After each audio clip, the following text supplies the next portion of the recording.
We're taking a closer look at a new public database of law enforcement disciplinary records that went online just today.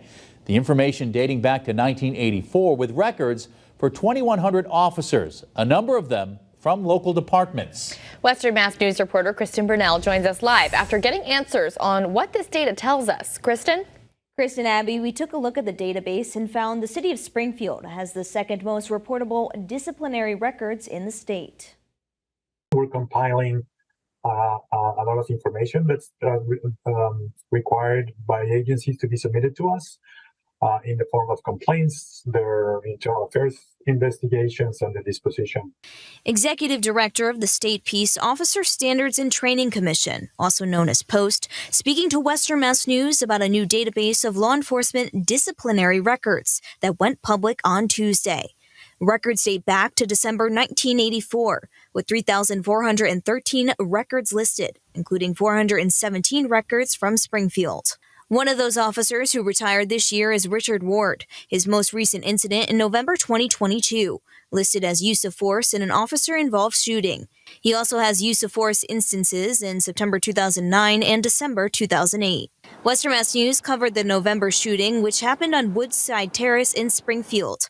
Investigators say a suspect stole a car, and one officer cornered him in a driveway with a cruiser. He attempted to drive the stolen car towards the officers, who shot the suspect in the elbow. Following this incident and the ones in 2008 and 2009, Officer Ward's discipline is listed as retraining. There will be instances of written reprimands or some retraining. In some instances, that's what was required. But it can go from there to termination or suspension, termination, or in some cases, post decertification. Springfield Police Superintendent Cheryl Claproot has responded to the announcement of this new database. She tells us in a statement in part, quote, "We hold our officers accountable for their actions, whether a complaint stems from an on or off-duty incident. Although listed in this database as such, the Springfield Police Department does not consider retraining disciplinary.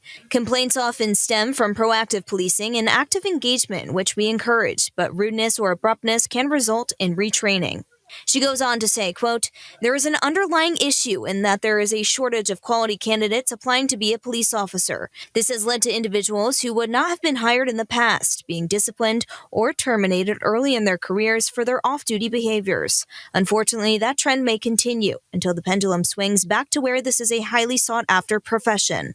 Meanwhile, the Post Commission acknowledged the challenges that police officers face today. We recognize also that compliance with post regulations represent an added burden to agencies. So the cooperation of police departments is an important part of the process and should be noted.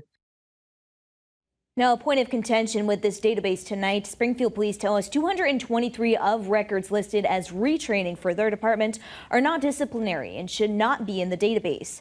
And they reached out to Post about this today. When we reached out to the Post Commission for answers, they told us they are looking into it. Reporting live in studio, Kristen Burnell, Western Mass News.